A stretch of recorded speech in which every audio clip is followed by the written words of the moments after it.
Well, good day, everybody, and welcome to the Bible in a Year 2021. And we are currently working through day 147. And we are reading First Chronicles 26 to 29, as well as Psalm 127. So this is going to be an interesting read because we're still dealing with the ending of David's reign and the work that he's putting into organizing everything for his son, and then the handing over to Solomon. So we pick it up here in First Chronicles chapter 26, and just looking at 4 verses here, verse 4 to 8. We're looking at the temple security being organized. Now, the temple security is, we know them as gatekeepers, and they were the ones who were responsible for maintaining the security of the tent of meeting, but it will be of the temple itself. So the one thing that I point out here is you should be familiar with the name Obed-Edom. If you remember back, when David first wanted to bring the Ark of the Covenant, or the chest, into Jerusalem, they had some difficulties because David hadn't checked the instructions, hadn't consulted with the Lord, and they ended up leaving the Ark with Obed-Edom's family, and they were tremendously blessed because the ark was there just for a few months. All these babies were being born, and we see that here he is. He was a Levite, and he's a gatekeeper, one of the head gatekeepers. He was one of the gatekeeper families, and so we read here about his family. So Obed-Edom's family: Shemaiah, the oldest; Jehozabad the second; Joath the third; Zachar the fourth; Nathaniel the fifth; Amiel the sixth; Issachar the seventh; and Puliate the eighth. So, like, he had all of his sons as a result of looking after the ark during those 3 months. And it says God truly blessed him. If you want to know a measurement of blessing, it's children. And I don't want to get too much into that. I have 13 myself. And this isn't a day and age where people consider that a blessing. They don't recognize that as a blessing. They think it's just a product of biology. And we should understand by the levels of infertility that there are in the world right now, that children are a blessing. It is the Lord who gives children, opens the womb, closes the womb. And there's lots of questions you can ask about that, but it doesn't take away from the very fact that Obed-Edom is considered blessed in this way. So we read, to his son Shemaiah were born sons who ruled over their household because they were valiant men. Shemaiah's family: Athni, Raphael, Obed, Elzabad, and his relatives, Elihu and Shemakiah, who were valiant men. All these were members of Obed-Edom's family. They, their sons, and their relatives. They were valiant and strong in their service. 62 men belonging to Obed-Edom.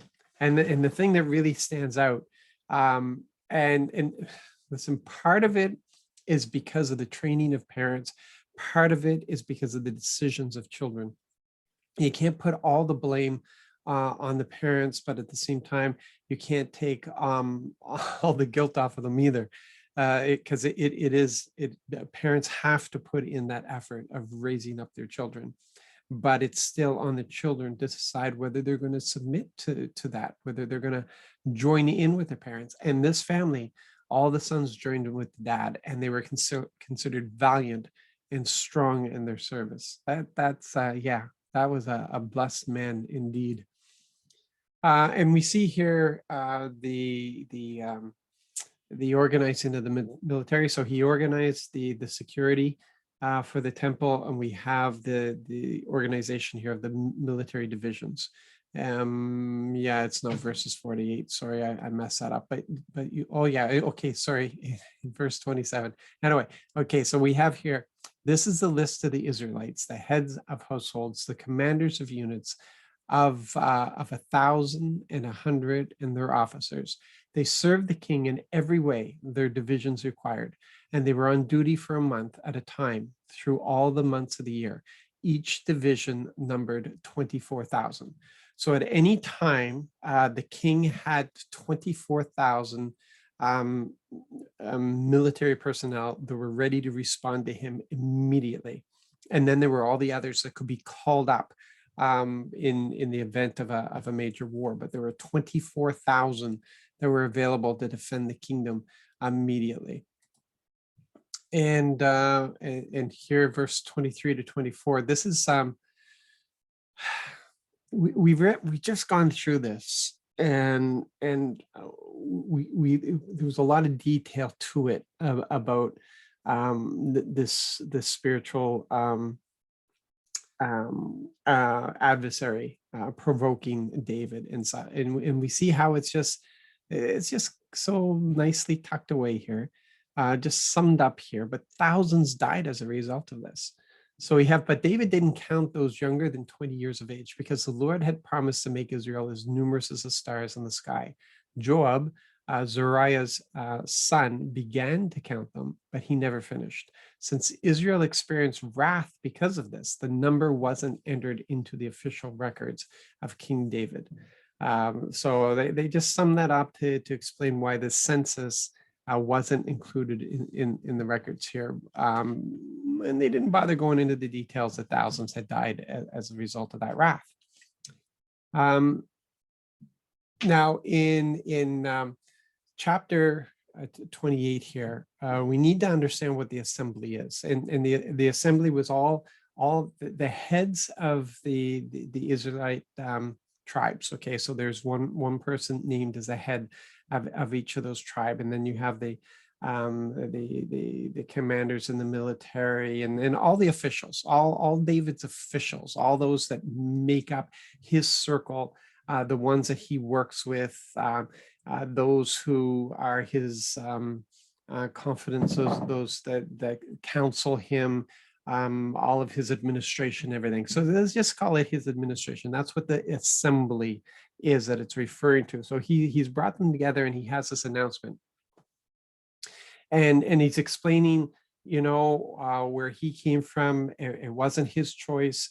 It was Yahweh's choice. Yahweh chose Judah to be the leader, and in Judah he chose his family, and in his family he chose the least of the family himself, and it chose him to be king.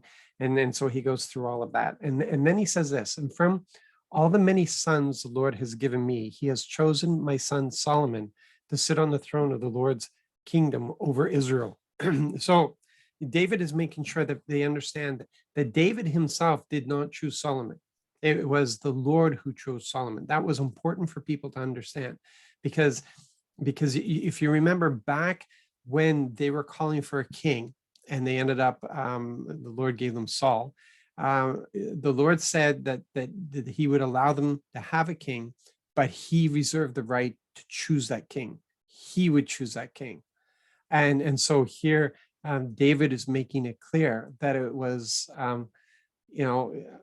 he has chosen my son Solomon to sit on the throne of the Lord's kingdom over Israel. He said to me, your son Solomon will build my temple and my courtyards, for I've chosen him to become my son, even as I myself will become his father. I'll establish his kingdom forever if he remains committed to keeping my commands and case laws as he does now. Some of us know the story of that. We'll be getting into that a little later on. And then we have the charge to Solomon.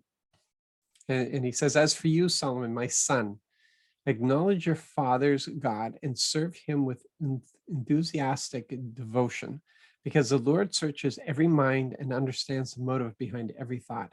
If you seek him, there you go, people, right there, underline it. If you seek him, he will be found by you. All these people today are saying, well, where is your God? He's actually so incredibly visible, as many of you know. He is so incredibly visible. but you have to have a heart for him. You have to have a desire for him. You have to seek him. And in your seeking, you actually attract his voice. You attract all the things that he's doing. You just see it. Somebody will call you, and then you hear the Lord speaking through some of the things that they're saying, and they have no idea. Or there's maybe a verse or two of a song that you're listening to, and the Lord speaks to you through that, but it's because you're desiring him. You're desiring him, which makes you attracted, or all those things are attracted to you, and you are open to hearing from him. So that's so important there. If you seek him, he will be found by you. But if you abandon him, he will reject you forever. Now then, since the Lord has chosen you to build the temple for him as a sanctuary, work hard. Now, let's just consider this abandon him for a moment. We know that Solomon does.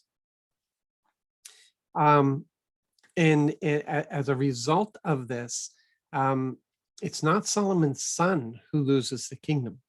It's Solomon. And the Lord spoke through the prophet about that the kingdom of Israel would be split, and he would keep his promise of keeping a descendant of David on the throne, but it would only be over Judah, and Benjamin was in there as well.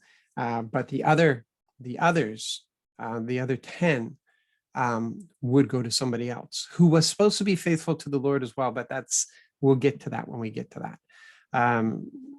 So yeah, it's Solomon's unfaithfulness that's going to cause problems there. So he continues, and he says, and be strong and courageous. Now that is something that gets passed down. When did we hear that? We heard that way back with Joshua. Be strong and courageous. Do not be terrified or discouraged, right? Be strong and courageous, David said to his son Solomon. Get to work. Don't be afraid or discouraged. There you go. Don't be afraid or discouraged, because the Lord my God is with you. This was said to Joshua. It was said to Joshua from the Lord. It was said to Joshua from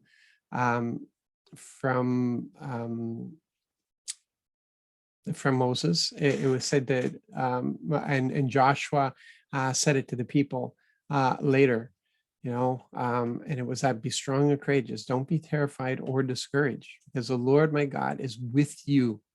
He'll neither let you down nor leave you before all the work for the service of the Lord's temple is done. Now, this is the place where we need to get to. In faith is operating in this. Faith is believing that this is absolutely true, and you govern your life and your day and your actions upon this very thing. He'll never let you down.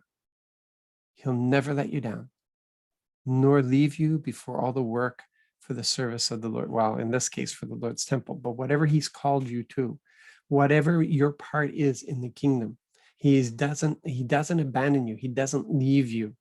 He'll not let you down. He won't. We can let ourselves down. We can be like Solomon and get distracted and lose that voice of the Lord and lose the direction. And then we're doing it from ourselves, and then it gets all messed up, and then we blame it on the Lord. But it was us who disconnected from him, and nothing much ever comes from that. So yeah, that's where faith goes, is just absolutely stepping out in that. So in 29, 1 Chronicles 29, we see here that David is putting his money where his mouth is, in verses 3 to 5. And this is important because leaders lead by example. And it's amazing the reaction that David gets from this. So he says, he's saying to the assembly, what's more, because of my delight in my God's temple, I have dedicated my own private treasure of gold and silver to my God's temple, in addition to all that I've provided for the holy temple. 3,000 kikars of gold from the gold of the Ophir, 7,000 kikars of refined silver for covering the walls of the rooms, gold for gold objects and silver for silver objects to be used for everything the skilled workers will make. Who else then will volunteer, dedicating themselves to the Lord today? And there's this great outpouring from the assembly, from all the leaders. They follow the king's example, and they pour into the treasury what will be used for the temple, and it really becomes the people's temple. And and we see what David's example provoked here in verse 9. The people rejoiced at this response because they had presented their offerings to the Lord so willingly and wholeheartedly. Why? Because the king did it so willingly and wholeheartedly, dedicating all of his fortune. And King David also rejoiced greatly. They went. This was after a great worship. They worshiped. They bowed down and they worshiped before God and the King, and just this rejoicing that's going on. There's this smooth continuance of the kingdom from one leader to the next, because sometimes it can be very tumultuous, and this is a smooth transition that's happening. And all before the Lord, and they're trusting the Lord, and they just break out into this worship. And then there's this giving, because that's what we do in worship. We give. We can't help ourselves. True worship always involves giving. And then in verse 22 to 25, let's read this and understand that there's going to be a little more detail coming. They ate and drank with great joy before the Lord that day, and made David's son Solomon the king. They anointed him in the king's presence as prince, and Zadok as priest. Thus Solomon sat on the Lord's throne as king, succeeding his father David, and he prospered. All Israel obeyed him, and all the commanders and warriors, as well as all of King David's sons, submitted to King Solomon's authority. Moreover, the Lord magnified Solomon before all Israel, giving him such royal majesty as no king before him had enjoyed. Yeah, it wasn't as smooth as that, and we'll be looking at some of that detail very shortly.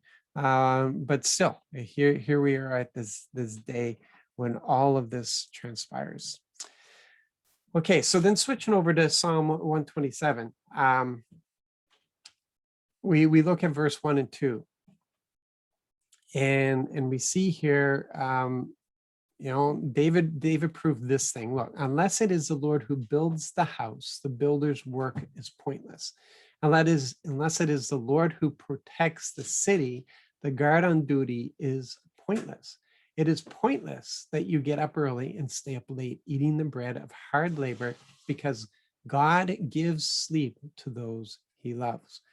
So this is something that we have to discover. We need to discover this, that it doesn't matter how much hard work you put into something.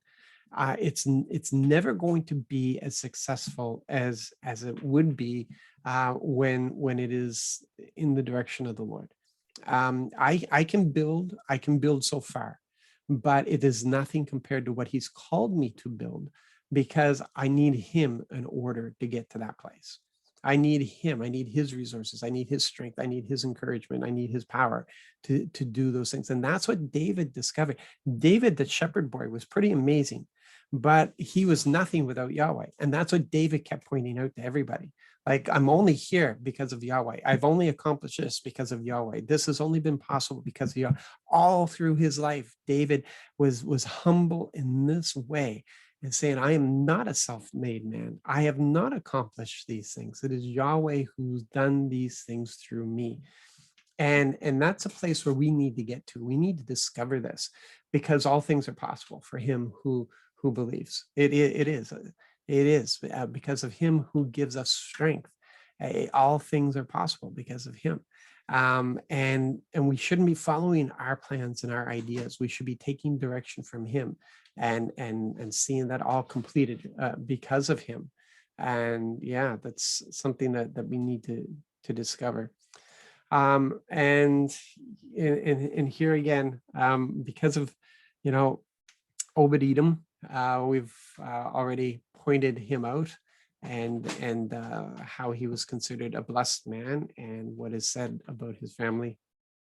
And in the same psalm, this is the thing that David has also discovered, that, children are not a curse. Children are not a curse. No doubt about it. Children are a gift from the Lord. The fruit of the womb is a divine reward. A divine reward. Those of you who know me know that I have said this often, that blessings are not work-free.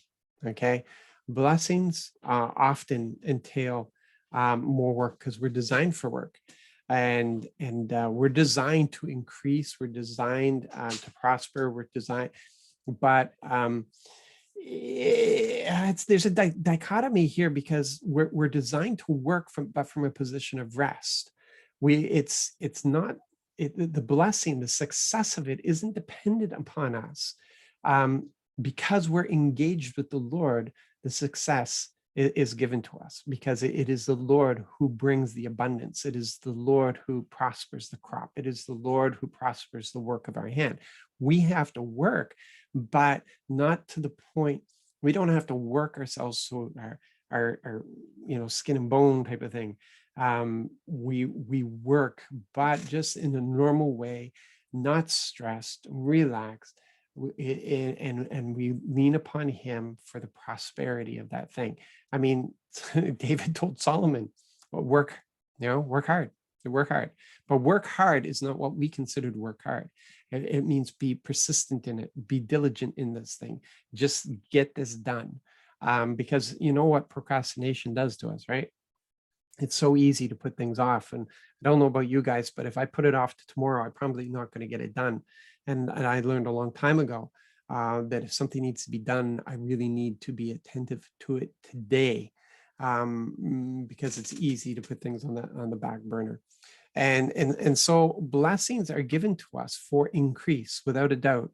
But that increase will cause work. And I dare any of you to contact me and tell me your children have not been a lot of work for you, that there are not days that you just feel like walking away.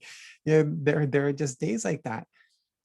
They are a blessing, and they are provoking. That blessing is provoking you into even better things.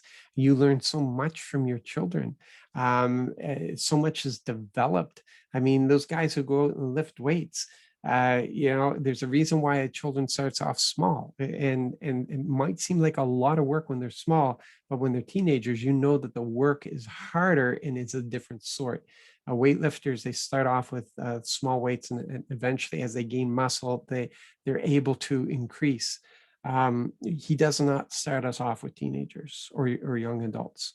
We grow into that relationship. But children are work. Children are work. They're a tremendous blessing, but they are work. And yeah, just because of work, though, don't consider them a curse. Don't call what God says is a blessing a curse. Just learn to enjoy them. And on those days that it's frustrating, then maybe you need to set aside some of the other things in your life and just concentrate upon that blessing at that time, so that blessing isn't a weight. Sometimes, we try to fit our children in around other things, and sometimes I think that we need to fit the other things in around our children. It's all in a season. There are seasons that are like that. There are other seasons that aren't. So yeah, listen to the Lord and understand the seasons that you're in. Anyway, I didn't mean to go on for so long about that, but obviously it's something that's close to my heart. You guys be blessed, be encouraged. Thank you for being on this journey with me. And I'm looking forward to picking this up again tomorrow. God bless.